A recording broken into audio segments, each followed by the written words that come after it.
दोस्तों इमेजिन करो आप एक बिजनेस रन कर रहे हो और आप दुआ करते हो कि भाई नए कस्टमर्स नहीं आए। है ना शॉकिंग? क्योंकि नया कस्टमर का मतलब ज्यादा लॉस, ज्यादा इंफ्रास्ट्रक्चर का प्रेशर और कैश फ्लो का हेडेक। यानी ऐसे इंडस्ट्री में आप काम कर रहे हो जिसमें आपकी वाट लगी हुई है। और मैं कंपनी का नाम लूंगा तो आप हंसोगे, वो कंपनी का नाम है वोडाफोन आइडिया। इमेजिन करो एक ऐसे इंडस्ट्री में कि वोडाफोन आइडिया करे तो करे क्या। गवर्नमेंट भी कंफ्यूज है कि इसे जीने दे, बट अगर ये जिएगा तो लॉस बढ़ते जाएगा और ये लॉस बेयर करना पड़ेगा गवर्नमेंट ऑफ इंडिया को और इनडायरेक्टली आपको और हमें हमारे टैक्स मनी से। लेकिन अगर इसे बंद होने देते हैं और ये कंपनी बंद हो जाता है तो मोटा भाई का जियो और सुनील मित्तल साहब का एयरटेल स्ट्रांग हो जाएगा और टेलीकॉम इंडस्ट्री में तहलका मच जाएगा। दिसंबर 2025 को याद करो, इंडिगो ने कैसा बैंड बाजा बारात बजाया था, वैसे ही शायद टेलीकॉम इंडस्ट्री में हो सकता है। तो करे क्या? आज ये बिजनेस केस स्टडी में हम समझेंगे कि कैसे वोडाफोन आइडिया क्यों फेल हुआ, उसका गवर्नमेंट को सपोर्ट कैसे मिल रहा है, क्यों मिल रहा है और फ्यूचर प्लान्स क्या है। तो वीडियो स्टार्ट करने से पहले मैं हूं वशिष गाला, आपका business growth mentor and investor. मेरे तरफ से आप सभी को जय सिया राम, राधे राधे और जय जिंद।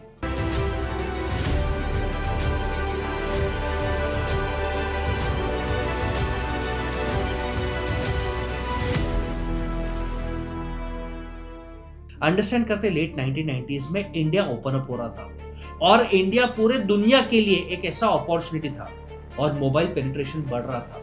हर सिम कार्ड का मतलब एक नया कस्टमर फॉरएवर और इसमें दो बड़े ब्रांड्स आ गए, वोडाफोन और आइडिया।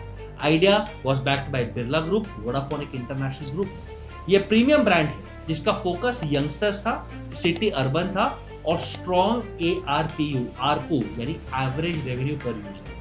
आइडिया सेल्यूलर, जैसे मैंने कहा आदित्य बिरला ग्रुप का है, उसका टारगेट ऑडियंस अलग था, affordable plans, deep rural penetration और मास का मार्केट ट्रस्ट। यानी दोनों की पोजीशनिंग अलग थी। एक चाहता है शहर में प्रीमियम यूथ, एक चाहता है रूरल में मासेस का स्ट्रैटेजी। 2010 तक सक्सेस स्टोरी ऐसा था कि वोडाफोन के पास 130 मिलियन सब्सक्राइबर्स यानी 13 करोड़, आइडिया के पास 100 मिलियन सब्सक्राइबर्स यानी 10 करोड़ और टुगेदर वो रिप्रेजेंट करते थे stability, brand power, predictable cash flow. और टेलीकॉम काम कर रहा था क्योंकि प्राइसेस रैशनल थे, कंपटीशन लिमिटेड था, मार्जिन्स था एक्सपांशन के लिए। लेकिन ये पूरी दुनिया तहस महस हो गई जब 2016 में शनि ग्रह की वक्री दृष्टि इन पे गिर गई और मोटा भाई ने इंडस्ट्री एंटर की। उन्होंने शाम दाम दंड भेद यानी एक ही स्ट्रेटेजी अपनाया कि इंडियंस को अपना बनाना है तो फ्री करके उन्हें अपना बना लो और ब्रांड बन जाओ और बाद में कंपटीशन सरवाइव नहीं कर पाएगा उसे सुना। और यहाँ पे मैं कड़ी निंदा करता हूँ सीसीआई की, कंपटीशन कमीशन ऑफ इंडिया। ये शायद हमारे देश में सो रहा है।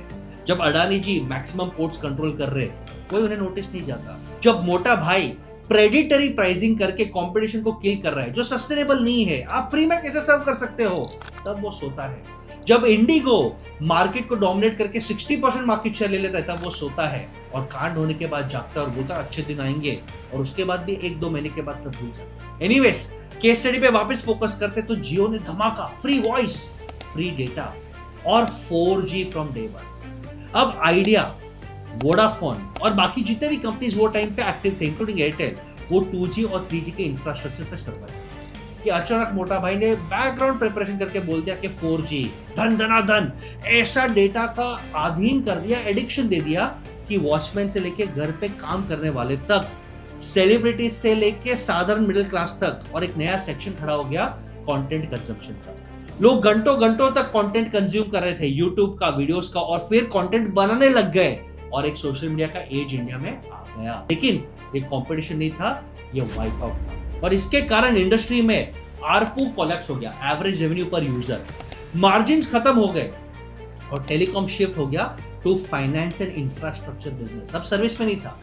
वोडाफोन और आइडिया मार्जिन्स पे बिल्ड थे, उन पेशेंस और स्लो एंड स्टडी जा रहे थे और जियो ने शॉक दे दिया।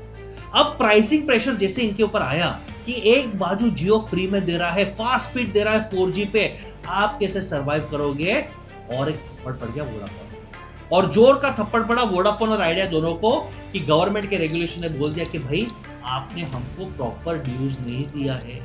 जो 2G 3G का स्पेक्ट्रम था उसके AGR ड्यूज यानी अप्रोक्सीमेट ग्रॉस रेवेन्यू या एवरेज ग्रॉस रेवेन्यू वो ड्यूज नहीं दिया।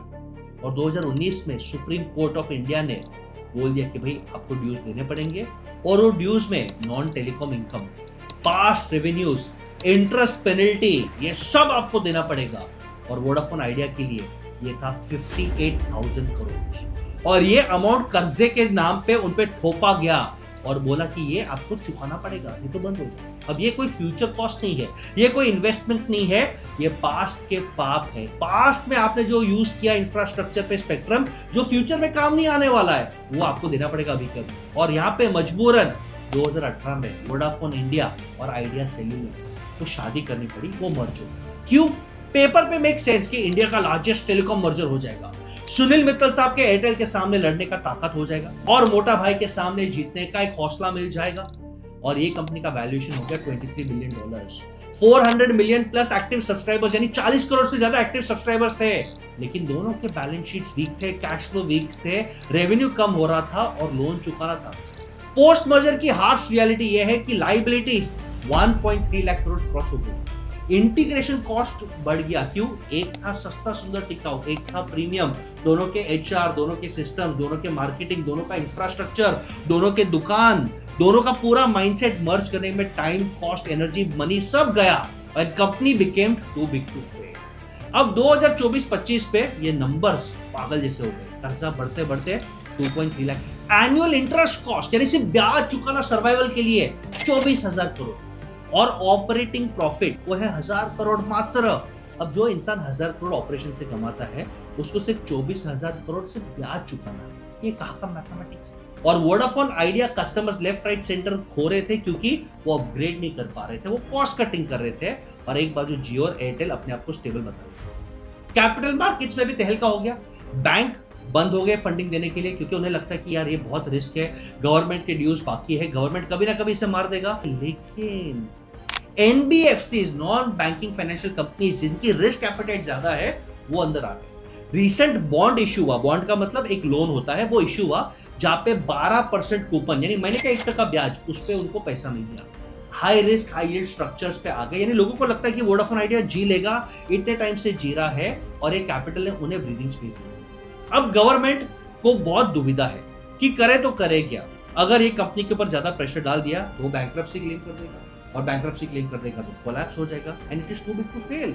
आज भी 40 करोड़ लोग इनडायरेक्टली डायरेक्टली ये यूज कर रहे हैं, तो इंडियन गवर्नमेंट ने धीरे धीरे इन्हें ब्रीदिंग स्पेस दिया, और फिर बोल दिया कि जो आपको पास ड्यूज देना है उसको आप एक फेयर वैल्यूएशन करके इक्विटी करो। तो इक्विटी लेते लेते गवर्नमेंट ऑलरेडी 49% का वोडाफोन आइडिया का मालिक हो गया है। अब गवर्नमेंट के ऊपर और प्रेशर है, तो कोर्ट ने अलाउ किया। कोर्ट ने क्या बोला है कि दिसंबर 31, 2025 तक आपके जो पास ड्यूज है उसको 87,695 करोड़ पे फ्रीज कर दिया। एक कमिटी बनाया है, रीअसेसमेंट कमिटी, जो ये ड्यूज को रिवाइज कर सकता है, शायद इंटरेस्ट पेनल्टी वेव ऑफ करेगा, कुछ कंसेशन दे देगा। और इसमें भी उन्होंने 10 साल का पेमेंट प्लान दिया है, क्योंकि ये पास्ट के पाप को धोने के लिए है, फ्यूचर सर्वाइवल के लिए आपको लगेगा। तो उन्होंने बोल दिया कि भाई नेक्स्ट 5 साल फिस्कल ईयर 2026 से 3031 आपको सिर्फ 14 करोड़ पर ईयर भरना है फाइनेंसिंग का, 32 से 35 आपको 100 करोड़ पर ईयर भरना है, और 36 से 41 वहां पे रीपेमेंट स्टार्ट होगा। यानी 14 करोड़ इज अफोर्डेबल, 87,000 करोड़ एक साथ भरना वो जानलेवा है, तो ब्रीथिंग स्पेस मिलता है।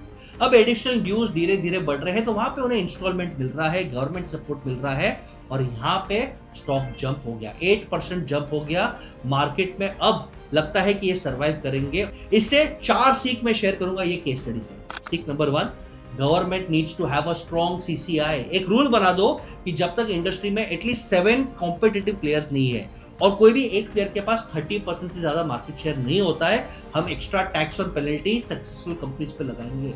सेकेंड, आप इंटरनेशनल इन्वेस्टमेंट्स को वेलकम करो। गवर्नमेंट ने बीच बीच में, जबकि चिदम्बरम की गवर्नमेंट थी और निर्मला सीतारमण जी की गवर्नमेंट थी, उन्होंने ऐसे ऐसे टैक्सेस डाले और लाइबिलिटीज डाले, इंटरनेशनल कम्युनिटी डर रहा है कि हम इसमें और कैसे इन्वेस्ट करें। थर्ड, सब्सक्राइबर्स को भी एक फेयर मौका दो कि भाई वो चर्न को कंट्रोल करे, वोडाफोन विल नीड फंड्स।